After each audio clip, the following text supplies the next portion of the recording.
Que horas são, Prata? Na verdade, que horas são, Dante? Que horas são?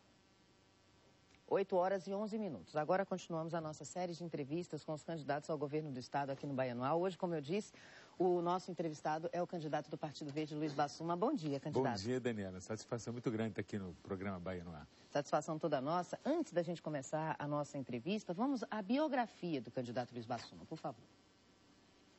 Luiz Bassuma nasceu em 1956, em Curitiba. Se formou em engenharia pela Universidade Federal do Paraná em 79. Atuou como professor de matemática e vendedor de livros. Logo depois, passou em um concurso da Petrobras e se mudou para a Bahia. Em 89, começou a luta em defesa do meio ambiente e cursou pós-graduação em gestão ambiental. Foi presidente do Sindicato dos Petroleiros da Bahia 2 vezes. Em 96, foi eleito vereador pelo PT, aqui em Salvador. E 2 anos depois, elegeu-se deputado estadual. Em 2002, assumiu pela primeira vez um mandato na Câmara Federal, sendo reeleito em 2006. Em 2009, foi punido pelo PT por não concordar com algumas posições do comando. Logo depois, filiou-se ao Partido Verde. Pois é, candidato. A partir de agora, temos 10 minutos de entrevista, contando. Nesse momento, bastante. Na televisão é muito tempo. Já está lá. Bom, candidato, para começar, gostaria que o senhor falasse a respeito das barracas de praia. Hoje nós temos 2 problemas, né? O senhor viu a paralisação dos agentes penitenciários. Perfeito. E as barracas de praia. O que o senhor faria numa situação dessas? A questão das barracas, são 2 extremos. Sempre os extremos são ruins quando se trata da relação com a população, que é papel central dos governos garantir a paz e a ordem e que as coisas funcionem normalmente em qualquer cidade. Essa é uma atribuição da prefeitura, o ordenamento da orla. Nós que moramos em Salvador sabemos que a nossa orla, ao longo do tempo, foi completamente abandonada, quer dizer, foi desordenada a ocupação. Aquilo estava virando praticamente uma ocupação quase que irregular, quase não, completamente irregular. Aí vem para o outro extremo, que é uma decisão da Justiça Federal, que é retirar de forma violenta, como está acontecendo, isso é muito triste, pessoas que vivem disso, quer dizer, há décadas, e tem mais, a cultura do baiano e do turista é de ter a atividade da barraca de praia. Então, o ideal seria o caminho do meio, de novo, o equilíbrio. Não permitir, primeiro, que Salvador tivesse transformado num desastre que se transformou a orla. Era ter um ordenamento gradual e criterioso. Isso não aconteceu. Agora vem um outro extremo. Agora, não sei se há condições de reverter a nível federal essa decisão, acho difícil, mas o papel da prefeitura agora é estabelecer uma alternativa para que haja primeiro uma atenção às pessoas que foram prejudicadas, né? E são muitas famílias, né, que vivem disso. E a outra, para a própria ação da orla. Como é que vai ter esse equilíbrio entre a natureza, a praia, que talvez seja a área de lazer mais importante de quem vive em Salvador, e aqueles que vivem do comércio, que é muito, muito, muito importante esse equilíbrio. Com certeza, sem contar nos costumes, como o senhor mesmo falou. Fiz essa pergunta por causa da sua pós-graduação em gestão ambiental. Gestão ambiental, é. Mas em relação a essa questão, repito, dos agentes carcerários, o senhor acha que é possível, a partir do governo do estado, resolver essa que parece uma inconsonância entre polícia militar e polícia civil? A polícia civil investiga e descobre, as outras partes da polícia também às vezes se revoltam com determinadas coisas. Como é que o senhor vê a segurança pública? Perfeito. Daniela, eu sempre costumo dizer que são 3 serviços essenciais que qualquer governo tem que cuidar bem em qualquer parte do mundo, não só aqui no Brasil, que é educação de qualidade, o acesso universal à saúde, você no seu programa de hoje reportou um caso gravíssimo, mais um, e o direito de ir e vir com segurança. São 3 serviços essenciais que, quando um governo cuida bem, que é sua responsabilidade, sua obrigação, a tendência o resto é caminhar bem. Mas quando esses 3 serviços vão mal, o resto também vai mal. E na Bahia, na minha opinião, a educação vai mal, a saúde vai pior e a segurança está um caos. O índice de homicídio em Salvador hoje é o maior do Brasil. A taxa vem crescendo aceleradamente. Era 35 homicídios por cada 100 mil em 2006. Hoje é 67 em Salvador. Você tem uma ideia? O padrão europeu é de 5. Estados Unidos, 6. No Chile é 2. No Japão é 1. A Salvador está com 68. É a cidade que mais mata hoje no Brasil. Então nós temos um problema sério de descontrole da violência, na minha opinião, por uma política de segurança falida que é focada na repressão. Tudo que é feito só na repressão, Daniela, a repressão tem que existir, mas não pode ser o elemento essencial. A prevenção é sim, a prevenção tem a ver com inteligência. E é muito precário isso na Bahia. Você tem que prevenir tudo, seja na saúde e na segurança. Como você falou agora há pouco, depois que morre, depois que é assaltado, depois que é estuprado, você vai o quê? Lamentar, a pessoa já sofreu o impacto e vai tentar corrigir. Aí vamos entrar na penitenciária, que você tocou na questão do carcerário e da polícia penal. Que está para ser aprovado no Congresso uma lei para criar a polícia penal, mais uma polícia. Eu digo o seguinte, né? O custo médio para a sociedade hoje de uma pessoa presa na cadeia, nos padrões ruins que são as nossas penitenciárias, é em média de R$ 1.500 custa para a sociedade um preso por mês. Quanto custa para você evitar, eu digo isso, para evitar que uma pessoa vá para a cadeia? Que acho que isso deve ser política social. Custa muito pouco. Eu diria para você assim, quanto custaria hoje você afastar um jovem que está sendo vítima, talvez, do crack, por falta de uma renda, e nos bairros mais pobres periféricos? 200, 300 reais, 400. Deixa-se de se investir em políticas que promovam essa geração de renda e depois paga mais caro o preço. No Brasil, nós temos 480 mil pessoas na prisão, mas sabe quantos mandatos de prisão tem e não podem ser cumpridos por falta de cadeia? Mais 430 mil mandatos de prisão e não são cumpridos por falta de cadeia. Então, olha que tristeza, Daniela. Quando o governo precisa comemorar que, para avançar nisso, ele vai construir mais uma cadeia, é muito triste. O ideal seria que nós estivéssemos dizendo, ó, vamos desativar uma cadeia e construir mais uma escola. Então, nós estamos num caminho muito errado. Por isso que o PV propõe, Daniela, para esse assunto, trocar até o nome, mudar a política de segurança.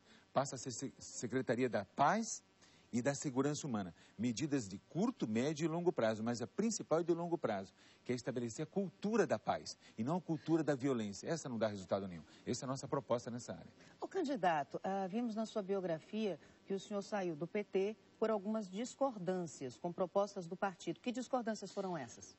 Olha, então, eu quando entrei no partido, Daniela, interessante, há 20 anos atrás, tem um único partido que tinha um artigo no estatuto fantástico. Olha que artigo bonito. É o artigo 67 do estatuto do PT. Nenhum filiado poderá ser punido por questões filosóficas, religiosas e éticas. Como eu me conheço muito bem, eu nunca abriria a mão de um princípio meu para votar. Tipo assim, se o partido mandar, vote em tal coisa e eu discordo, minha consciência, eu nunca aceitaria isso. Então, esse artigo me protegia, né?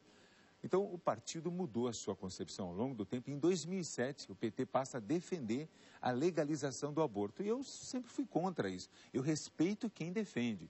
Só que eu acho que, de novo, é aquela lógica da prevenção e não da correção.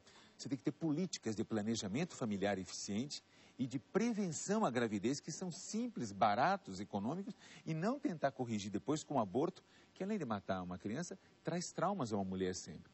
Aí o partido quis me obrigar a votar pela legalização do aborto. Eu me opus e liderei um movimento contra que impediu que isso acontecesse no Congresso. Aí eles me puniram com 1 ano de suspensão por isso. Eu vi que não tinha mais razão nenhuma, então, de continuar no PT. E aí ingresso no Partido Verde, no ano passado, junto com Marina Silva. Ela por outra razão, claro, eu por essa, para ela disputar a presidência e eu o governo do Estado. Candidato, e em relação às suas coligações, quais são? Nós estamos sozinhos, Daniela, e tem um lado bom nisso, né? Não tem aquele provérbio popular, antes só do que mal acompanhado?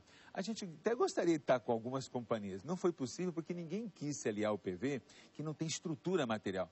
A minha campanha se resume hoje, estrutura material, Daniela, a um carrinho de som ecológico, bonitinho, feito com palha de coqueiro, do som baixo, para não prejudicar ninguém, um balãozinho, daqueles balões que você vê, só tem um do PV, ele muda de lugar, e uma bicicleta, um companheiro nosso que com a bicicleta circula. Essa é a minha estrutura material de campanha, para fazer a campanha de governador. Eu não estou reclamando não, só estou constatando. Então nós temos uma pobreza material, mas uma riqueza de ideias e de sonhos e de esperança, que isso suplanta tudo. Então nós estamos sozinhos, e até bom, por quê? Porque nós queremos quebrar um paradigma, Daniela, nosso sonho. Todos os governos, quando se elegem, primeiro, eles são eleitos com uma proposta maravilhosa. Não tem nenhum governo que proponha piorar a vida do povo. Você já viu alguém? Não, todos propõem, vou resolver isso, resolver aquilo. As promessas são as mais fantásticas. Quando chega no poder, a primeira coisa que faz todo governo, você pode pegar a história, é começar a lotear o governo para fazer os chamados conchavos e alianças para ter maioria na Assembleia para anular o poder fiscalizador da Assembleia. Nós queremos quebrar esse paradigma. A Assembleia é para fiscalizar o governo. O máximo de transparência tem que ter o governo. Tem que ter controladoria interna para evitar o que? O mal maior, Daniela, hoje, de qualquer governo, é a corrupção. Eu trabalhei 5 anos nessa área de saúde no Congresso e lhe digo com tristeza, já que você tocou no assunto grave hoje na área de saúde, que é o mais sério. De cada R$10 que circulam na saúde pública hoje no Brasil, são estimativas de todos os estudiosos, 30%, quase R$3, são perdidos pelo ralo da corrupção. Então, enquanto não fechar esse ralo, nunca vai sobrar dinheiro para a educação, para a saúde e para a segurança. Então, nós vamos ter que quebrar esse paradigma. Isso não tem sentido. Muito bem, nós temos 1 minuto, candidato, para as considerações. Então, já que o seu programa é um programa de alto astral, apesar de falar das nossas tristezas, mas você é uma pessoa sempre otimista, um pensamento de Francisco de Assis, Daniela, que é o lema na minha vida ao longo de 20 anos. Ele disse o seguinte, há quase 1000 anos atrás, comece a sua vida fazendo aquilo que é necessário. Continue a sua vida fazendo aquilo que é possível, porque, de repente, você fará algo impossível. Isso vale para tudo na vida, inclusive na política, para aqueles que acham que com honestidade, com ética e com sonhos e com ideal, é impossível ganhar uma eleição. É possível sim, basta você ser coerente com aquilo que você acredita. Agradeço essa oportunidade de estar aqui ao seu lado nesse programa e parabenizar a TV Itapuã e o Bahia no Ar pelo programa importante que fazem nas nossas manhãs de Salvador. Muito obrigada, candidato. Nosso tempo qual é agora, Dante? 10 segundos. Só temos também a agradecer. Muito bem. Eu até corri, então, eu podia ter sido mais lento. É que eu não estou vendo o relógio aqui, então eu falei, deixa, porque eu não gosto de passar do tempo. Então, tá vendo que é que eu fico assim, que horas são prata, candidato? É por isso que eu enxergo o relógio. Muito bom dia. Muito obrigado, Daniela. Obrigado. E quem quiser assistir novamente essa entrevista, amanhã é o candidato Sandro Santa Bárbara, do PCB. Quem quiser assistir essa entrevista e todas as outras que fizemos desde segunda-feira aqui no Bahia no Ar, pode fazer a partir do itapuaonline.com. Bom dia para o senhor. Obrigado, tchau, parabéns tchau. a você. Bom dia, bom trabalho. Até mais. Muito obrigado. Daqui a pouco, sim, falei das polícias, sim. Parece que há uma segregação, dá a sensação entre civil, a militar, a federal, dá essa sensação. Por isso que foi feita essa pergunta. Então, antes que comece a me perguntar, se tiver dúvida, coloca no blog, que a gente troca uma ideia para eu explicar melhor essa minha colocação, tá certo? Que é baseada em fatos e em estudos dos especialistas em segurança. Sim, falando em segurança, na sequência, graças a Deus, a justiça condenou. Foi a júri popular. Foram a júri popular os 3 acusados de matar Vitor Ataíde. Olha aí, os pais do Vitor Ataíde, economista morto covardemente pelo Abelha. Esse de camisa amarela, 41 anos, viu? Triplamente qualificado homicídio. Daqui a pouco os detalhes.